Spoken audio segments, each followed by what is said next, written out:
नमस्कार दोस्तों, मैं सत्या आपका आपके यूट्यूब चैनल महेश भाई सत्या में स्वागत करता हूं। मेरे साथियों, आज की क्लास में हम लोग पढ़ने वाले हैं मजदूरी से संबंधित सवाल, वर्क एंड वेजेज पर सवाल करेंगे जो खूबसूरत अंदाज में करने का प्रयास करेंगे और मुझे उम्मीद है कि आपको अच्छा लगेगा।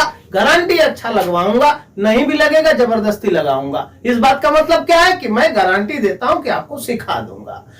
ज्यादा देर न करते हुए सवाल के माध्यम से ही मैं कुछ चीजों को सिखाना चाह रहा हूं जिसमें आप जान पाएंगे कि किस तरीके से मजदूरी के कामों में किस तरीके से कामों में मजदूरियां मिलती हैं। यानी कहने का भाव ये है मेरे साथियों कि आप अगर ज्यादा मेहनती हैं तो गारंटी है कि ज्यादा पैसा कमाएंगे। कोई सामने वाला अगर ज्यादा मेहनती नहीं है यानी कायर है यानी कामचोर है तो गारंटी कि पैसा भी कम कमाएगा। इसी प्रकार का पहला सवाल आपकी स्क्रीन पर दिख रहा है। बोला जा रहा है कि ए और बी किसी काम को क्रमशः 15 और 20 दिनों में कर सकते हैं। बोला जा रहा है कि ए और बी किसी काम को 15 दिनों और 20 दिनों में कर सकते हैं। उनको पूरे काम के लिए 77,000 रुपए का अनुबंध किया गया है। तो उस पूरे काम में दोनों का हिस्सा पूछ लेगा या पूछ लेगा कि ए का हिस्सा क्या है जो आपके सवाल में पूछा गया है। ऐसे सवालों में आग कैसे लगेगी? बिना माचिस के लगाता हूं। देखो 15-20 का लेना है मित्र, एलसीएम होगा कितना? 60। 15 चौका होता है 60, 20 तिया होता है 60। ये इनकी आ गई इफिशियंसी जिसको हम क्षमता के नाम से जानते हैं। ये इनकी क्या आ गई? क्षमता आ गई। बात समझ पा रहे हैं? इनकी आ गई क्षमता। आप ध्यान दीजिएगा, जब भी मजदूरी का बंटवारा होता है मित्र कार्य क्षमता के अनुपात में। ऐसा क्यों? क्योंकि सर कार्य क्षमता ही बताती है कि आप ज्यादा काम करते हैं कि आप कम काम करते हैं। आप ज्यादा करते हैं तो आपको ज्यादा पैसा चाहिए, आप कम काम करते हैं तो आपको कम पैसा चाहिए। बात समझ पा रहे हैं आप? देखें, आपके हिसाब से जो दैनिक मजदूरी आपकी टोटल हो रही है 4-3 कितना हो रही है? 7। सवाल बोल रहा है कि हम 7 नहीं है, 7 के बगल में 7 लगने के बाद हम यहाँ पर 3 जीरो ज्यादा हैं। 7 के बगल में 7 लगने के बाद हम 3 जीरो ज्यादा है। इसका मतलब आप ये कह पाएंगे कि जो 1 का मान होगा 1 के बगल में 1 लगने के बाद 3 जीरो ज्यादा होगा। बात समझ पा रहे हैं? अगर सवाल कह रहा है कि पूरे काम के लिए एक की मजदूरी ज्ञात कीजिए, क्या आप कह पाएंगे कि एक की मजदूरी तो सर 4 है, तो 4 की औकात सर 4 के बगल में 4 लगेगा और 3 जीरो ज्यादा होगा, यानी 44,000 इस सवाल का उत्तर। बहुत मजा आएगा मेरे मित्र। अगर पूछता कि बी की मजदूरी ज्ञात कीजिए, आप बोलते कि सर 3 के बगल में 3 होगा और 3 जीरो ज्यादा होगा, यानी बी की मजदूरी कितना होगी? 33,000। यही तो समझना, जो ज्यादा कमाएगा उसको ज्यादा काम भी करना पड़ेगा, जो कम कमाएगा उसको कम काम भी करना पड़ेगा। तो आप समझ पाइए। अगले सवाल की तरफ हम लोग बढ़ रहे हैं। कुछ भी नहीं है, जब भी मजदूरी का बंटवारा होगा एक बात आपको याद रखनी है कि इफिशियंसी यानी कार्य क्षमता के अनुपात में होता है। हमेशा मजदूरी का बंटवारा कार्य क्षमता के अनुपात में होगा। आप कभी भी सवाल में गलती नहीं करेंगे। अगला सवाल ऐसा ही छोटा मैं और ले रहा हूं जिसमें और आनंद आएगा आपको। इसको मैं मिटा रहा हूं, आप समझ पाए, बहुत अच्छा लगेगा मित्र। अच्छा लगाना पड़ता है, अगर कहीं अच्छा न लगे तो जबरदस्ती लगाना पड़ता है, एफर्ट डालना पड़ता है मेरे मित्र, तब जाकर के जर्नी को कम समय में तय किया जा सकता। बहुत लंबी जर्नी है सीजीएल की। इस सीजीएल की जर्नी को अगर कम समय में तय करना चाह रहे हैं तो ढंग से लगना पड़ेगा, नहीं तो 2 से 3 साल 4 साल घिस जाएंगे मेरे मित्र, निकलता नहीं है। आपको अगर सीरियस लगना है तो आप 6 से 7 महीना में क्रैक कर जाएंगे, मेहनत से पढ़ेंगे तब। चलिए अगले सवाल की तरफ बढ़ते हैं हम लोग। ए और बी किसी काम को 15 दिनों और 10 दिनों में कर सकते हैं। कौन बंदा है? ए है, बी है। 15 दिनों और 10 दिनों में कर सकते हैं। टोटल काम निकालो, होगा कितना 30। 15 दूना 30, 10 तिया 30। ये इनकी क्या आ गई क्षमता। आप ही बोलेंगे कि इनकी क्या आ गई सर, ये क्षमता आ गई। ठीक है, ये इनकी आ गई क्षमता। क्षमता तो आ गई 2-3। तो मजदूरी का बंटवारा भी 2 और 3 के हिसाब से ही होगा। इस सवाल में जो मजदूरी का अनुबंध किया गया है 7500। आप बोलेंगे सर हमारे हिसाब से 2 और कितना है 3, 5 है। तो 5 की वैल्यू सवाल में सर कितना है 7500 है। 5 से काट दें सर तो इसका मान कितना होगा 2500 होगा। सॉरी 5 से अगर काट दें हम तो यहाँ पर 5 से अगर काटेंगे तो 5 एक कम 5, 5 25 कितना होगा 2500। एक की वैल्यू सवाल में कितना होगी मेरे साथियों।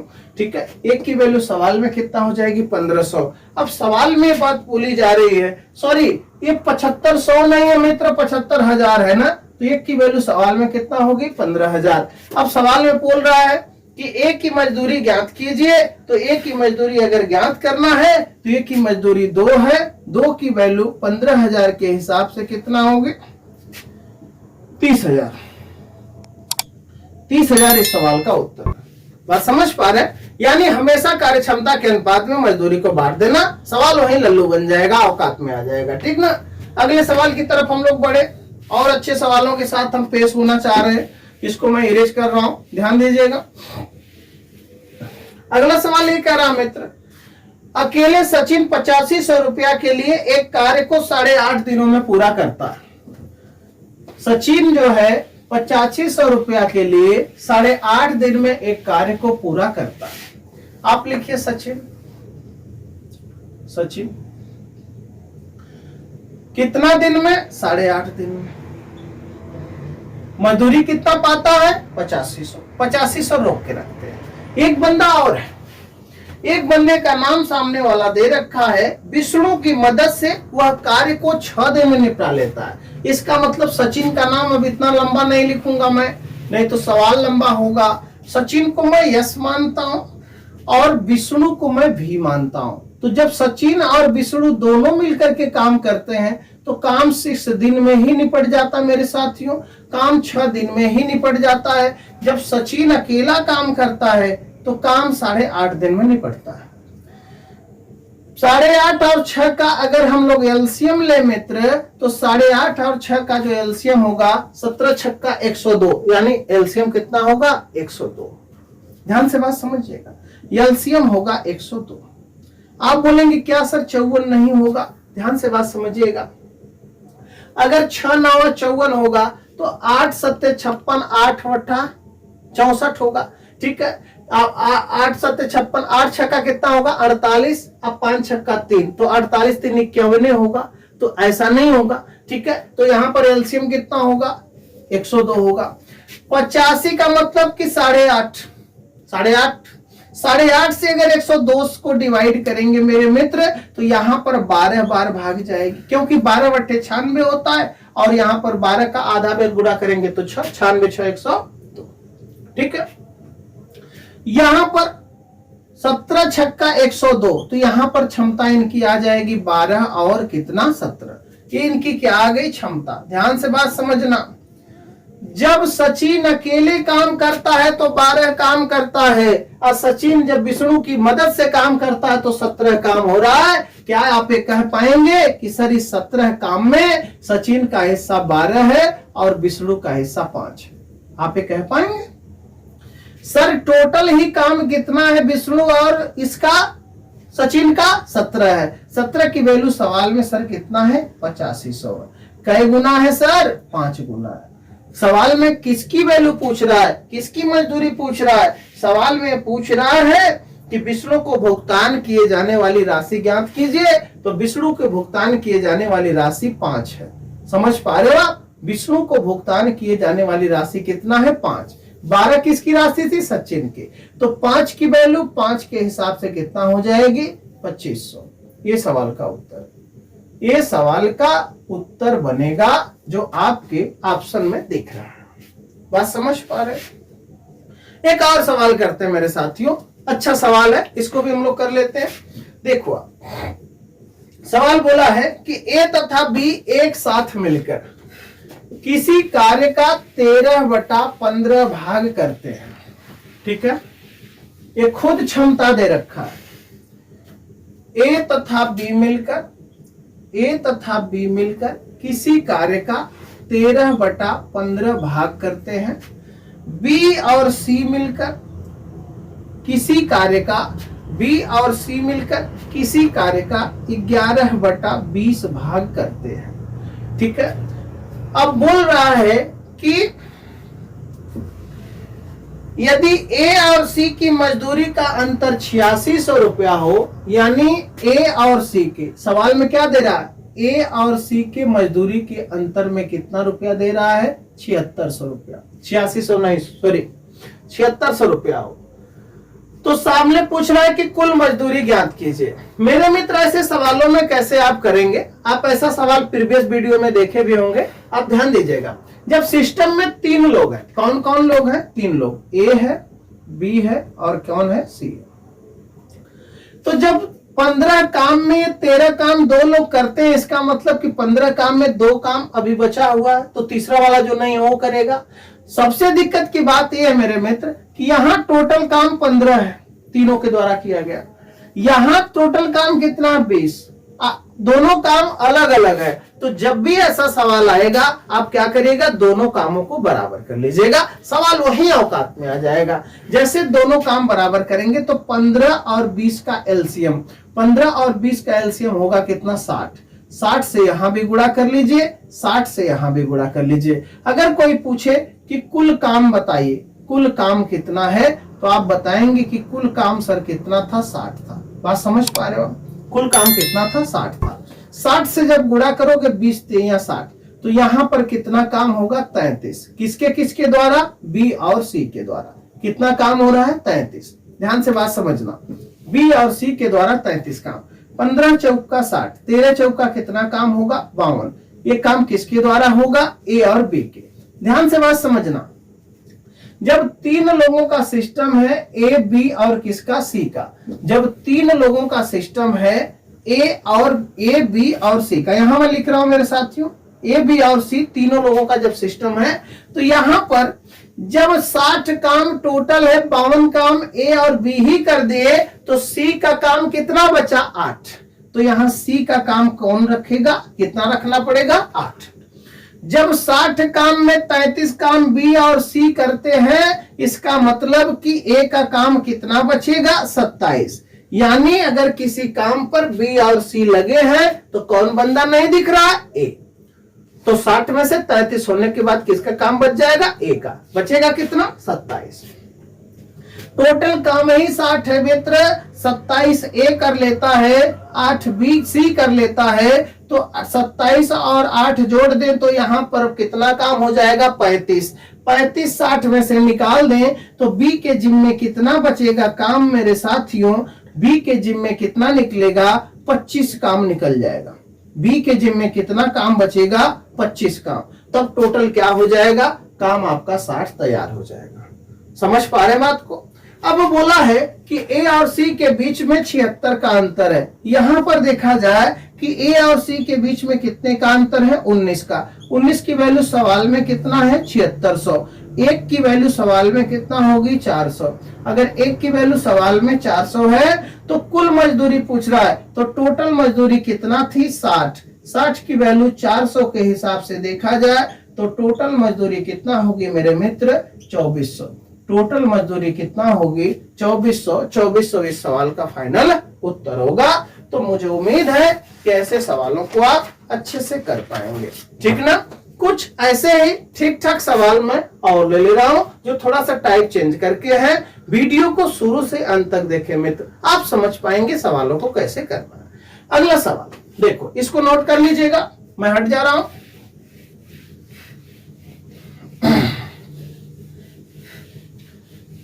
इसको नोट करिए आप, ठीक है।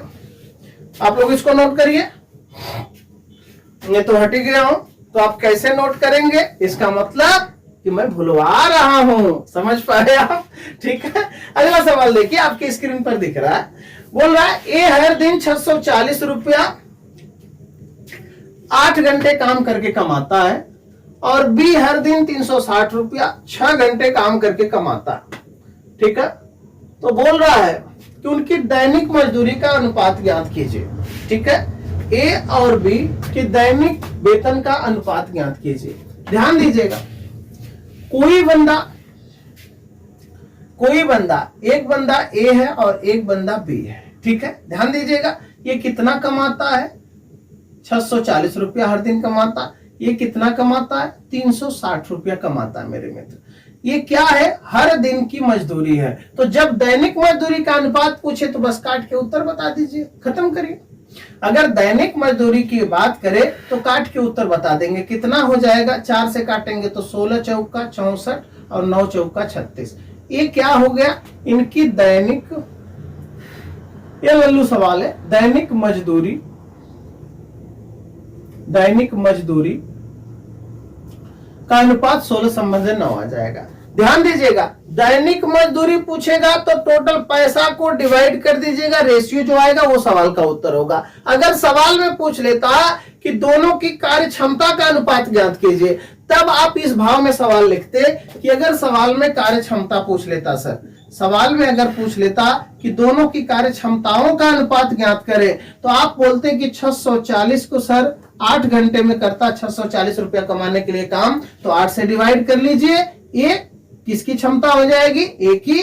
और बी अगर 360 रुपया सर 6 दिन में 6 घंटे में कमाता है, इसका मतलब 6 से यहां भाग लगा लीजिए। अब यहां पर काटेंगे मित्र ना, तो 0 से 0 कट जाएगा, 8 × 64 और यहाँ 6 आके 36। यहाँ पर मजदूरी का अनुपात, सॉरी कार्य क्षमता का अनुपात कितना आ जाएगा? 4 संबंधी कितना आ जाएगा? 3 आ जाएगा।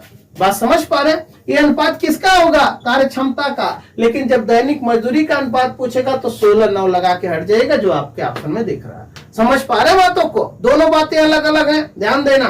कार्य क्षमता का मतलब 1 घंटा में किया गया कार्य कार्य क्षमता कहलाती है।